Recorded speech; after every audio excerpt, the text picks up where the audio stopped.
Hey y'all, this is Sergeant Dan with Palmetto Edge, and today I have a review for you of this big guy right here. This is the Microtech Combat Troodon.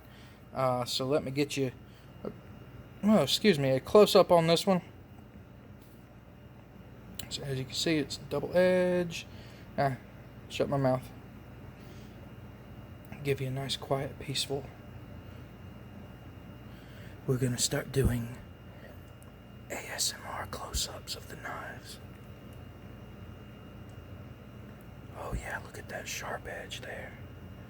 Look at those serrations, don't they look like they could cut something? I'm just messing with you. I don't know. I said I am. If you like that, give it a thumbs up. Let me know. I'll start doing ASMR knife reviews.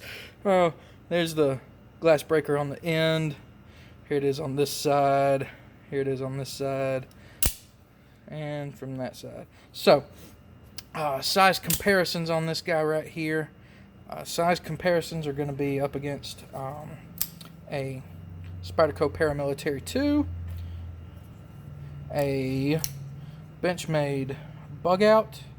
And as you can see, it is noticeably longer than both of those. Let me get that hair out of the way. And now let's do it this way. So there's the Combat Troodon. Next is going to be the Ultratech. I think I can scoot them both down a little.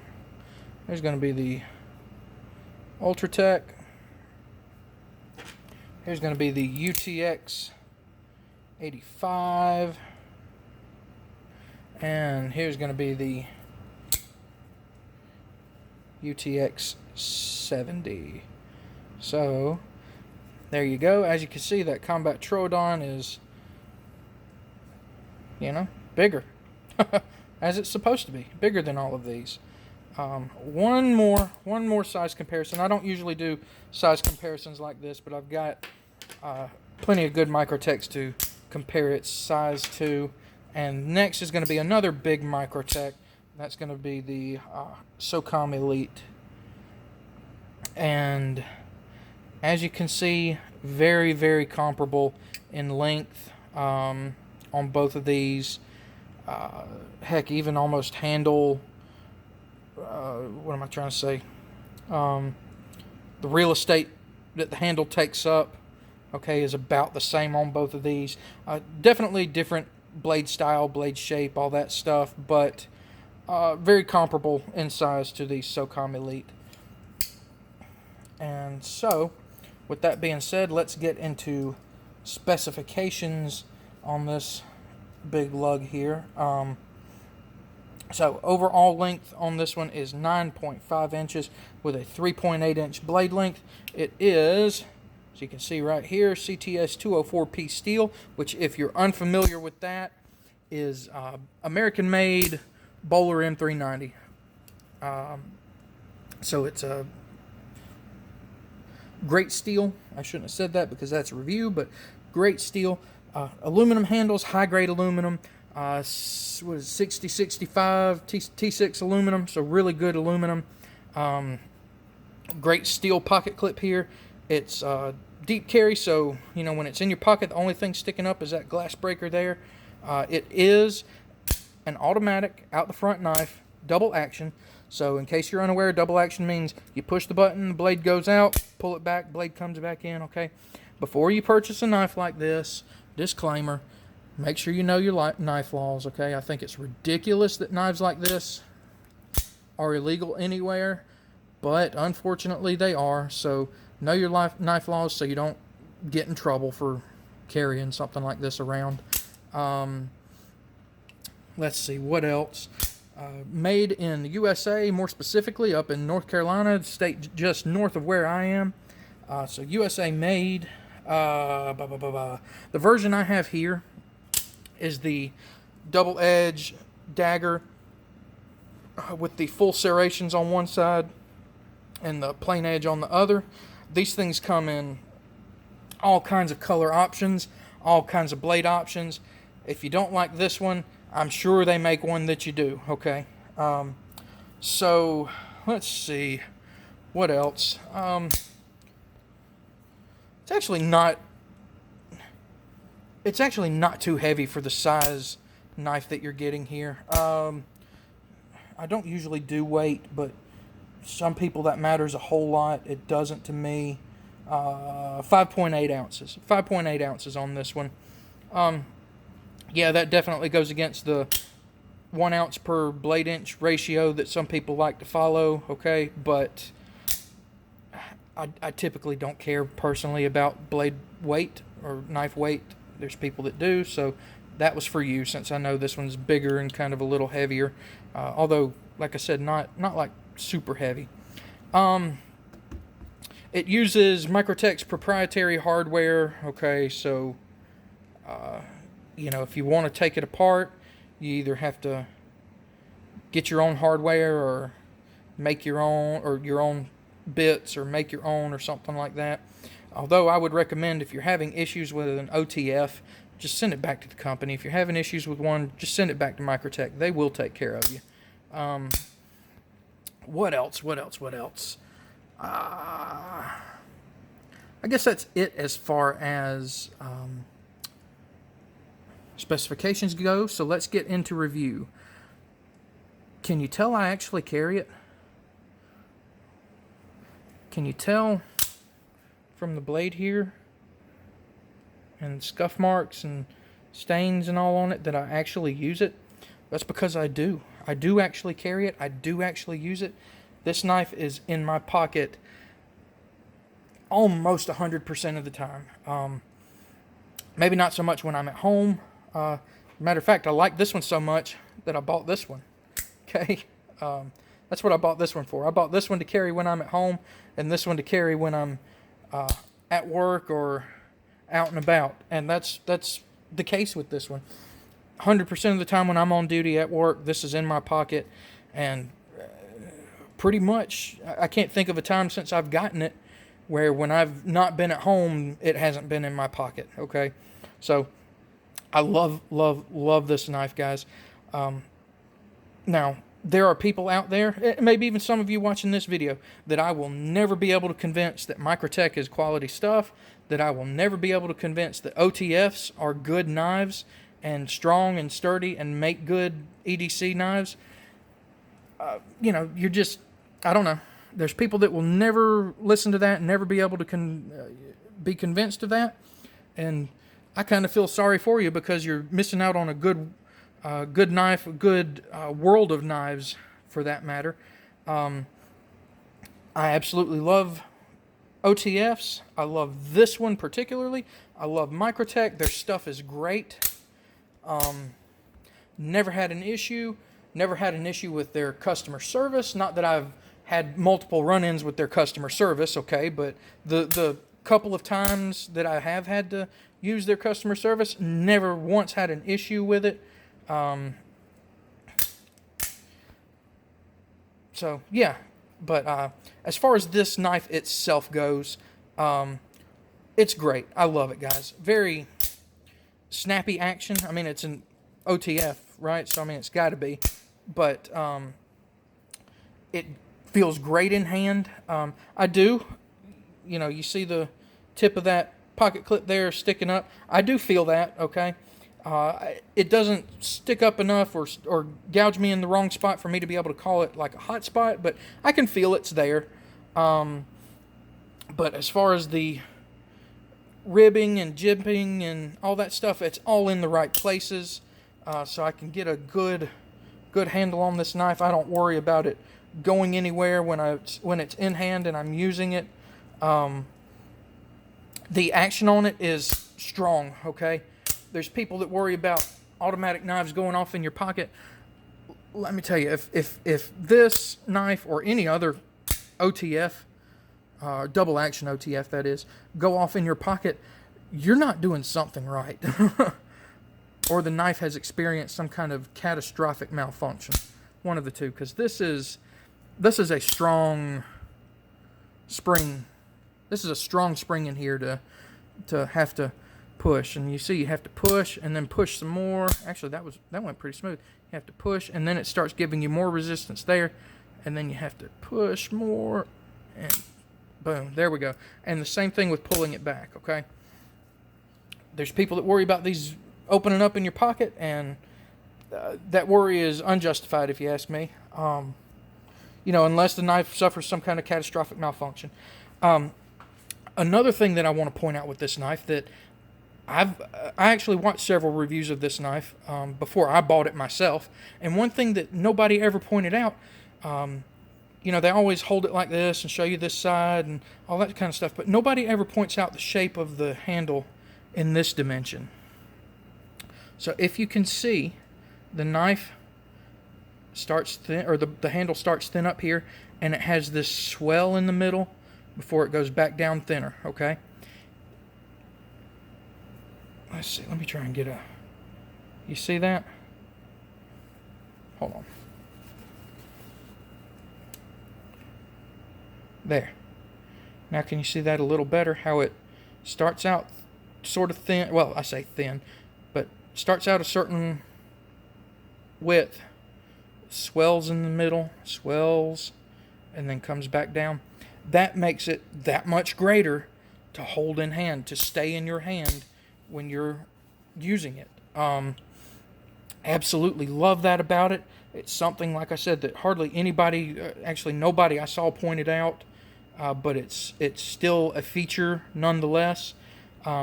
Great jimping on the thumb. Come on. Great jimping on the thumb lever here too. Cool design. You're not going to slip off that in either direction. The pocket clip is kind of like this two-stage pocket clip. So you slide it in your pants and you get it up to here, and then there's a little more resistance that you have to get over. I kind of like that. I kind of like that as a feature, especially for something that's intended to be slightly more of a tactical use knife. That's just another step of insurance to me that it's not going to come out of my pocket when I'm chasing somebody, when I'm strolling through the woods, tracking through the woods or something like that. It's a little extra step of insurance that this thing's not going to come out of my pocket.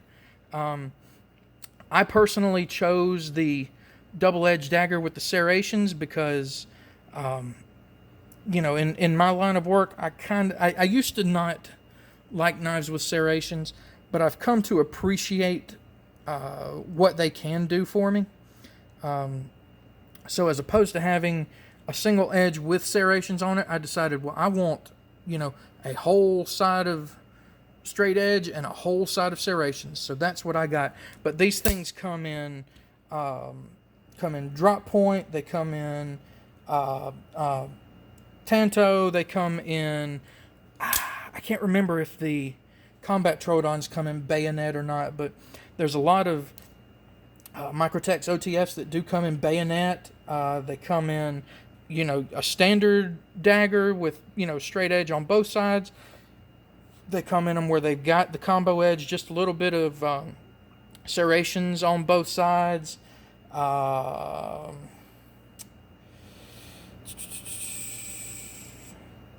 They come in all kinds of colors, all kinds of combinations of everything.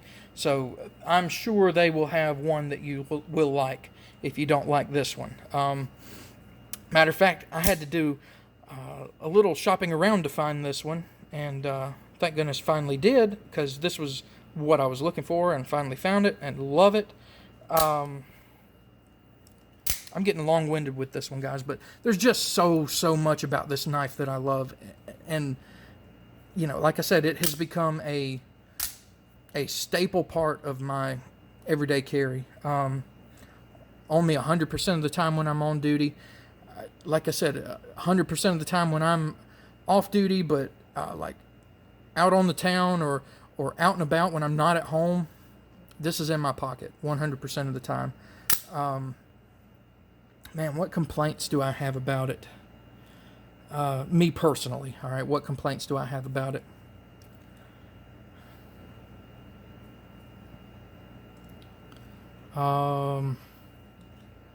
Geez, guys, I don't think I have any, to be honest with you.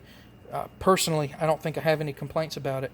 One complaint that I know that people complain about, though, with Microtech, if you're unaware, is their proprietary hardware. People like to take their own knives apart, and I do too, okay? I like to be able to take my own knife apart and work on it. But I think with as expensive as this knife is, and as intricate as the inner workings of an OTF can be, I think if I were to have an issue with this one, I wouldn't hesitate to send it into Microtech to work on it for me, okay? But yeah, I know that's one just general complaint that people have about Microtech. But man, just quality material, quality build. Okay, here's another thing. Not my complaint, but people do still complain about it. There's a little bit of blade play in every direction, okay? But unless you got one of the G&G Hawk deadlocks, which very few people have, okay, then that just happens, okay? You're just going to have a little bit of blade play with these. Even, you know, can even pull it out a little. Now that's hard, okay? That's a strong spring working against me there, but it can still be pulled out, okay? But that just comes with the territory of an OTF, all right? Man, do I really have any other personal complaints about it? I honestly don't. Guys. I absolutely love this knife. I can't think of a single complaint about this one. So yeah, I mean, let's just move on to talking about price on these. So Combat Troodons, how much do they cost? You know, if you're talking, you know, your standard versions of them, anywhere from, you know, from retailers, okay, anywhere from like $450 up to like $520 or something like that, okay. So yeah, these are not cheap knives. If you want to start getting into fancier ones, like the signature edition ones with the Hellhound blades and copper DLC coatings and stuff like that, you know, you're going to be getting on upwards around $700 or so. I mean, if you're talking Marfion customs of these, you know, you're going to be talking $1,200, $1,300, $1,400, $1,500, and even more than that, okay, depending on what they do. So the prices on these, at minimum, is going to be about $450, $475, okay, somewhere around there. And I don't even think they go that low. That's about around the price of the regular Troodons. So, you know, if you're going to get one of these, plan on paying $500 or more. To be honest with you, $500 or more for one of these. That's a lot. That is a lot for a knife, and I'm not going to pretend it's not. But man, I have enjoyed every minute of it. I have gotten my $500 worth and then some out of this thing. Okay. So, am I happy I bought it? Absolutely, and I would do it again. If for some reason, you know, if I were to do something stupid with this knife and Microtech wouldn't, and totally mess it up, and Microtech wouldn't warranty it out for me or something like that, I'd buy another one in a heartbeat, okay? I know I say that a lot, but one thing you don't have to worry about with Microtech is if something happens to the knife, you know, during regular, you know, reasonable use or something, they will take care of you, okay? Now, if you're doing something stupid and you're prying with it, okay, if you're trying to pry a log in half with this thing, no, they're not going to honor that. Why would they? I wouldn't, okay? But they will still replace your blade too for a fee, okay? So I mean, they're just not leaving you out in the dust. But you know, if you're being stupid with your knife, no, they won't warranty it, nor should they, nor should any company, okay? But you know, if you have a legitimate issue with it, they will take care of you, all right? So if I were doing something stupid with this knife and tear it up and Microtech won't warranty it, I would absolutely buy another one in a heartbeat. I'd be sad because I might not could find another one of these, but I would try my hardest. So, yeah, like I said, I'm not going to pretend that $500 for one of these is not a lot of money, because $500 is a lot of money. But, you know, you're paying for quality, you're paying for a good warranty. You're paying for premium materials. You're paying for knowing that you have a tool that's going to be there with you and stick with you through thick and thin. Tough build, tough construction, great knife. So that's my opinion on the Microtech Combat Troodon. Guys, thank y'all for watching this one. Make sure you like, comment, subscribe, all that great stuff. I've been having people telling me lately, your channel's great, why don't you have more subscribers? Well, I could get more subscribers if people would start liking my videos more, and the algorithms from YouTube would pick up on it and start recommending my videos more and stuff like that. So if you like what you see, honestly, give me a like, subscribe, all that great stuff. That's how I build up my viewer base, right? Otherwise, though, you can go check out my Instagram. It's at Palmetto Edge. If you like what you see there, follow that one. Go check out my other videos on the channel here. I've got tons of them and tons more coming. And yeah, guys, thank y'all so much, so much for watching this one. I know I got a little long-winded on this one, but I love this knife, though. So thank y'all for watching this one, guys. Y'all have a good one.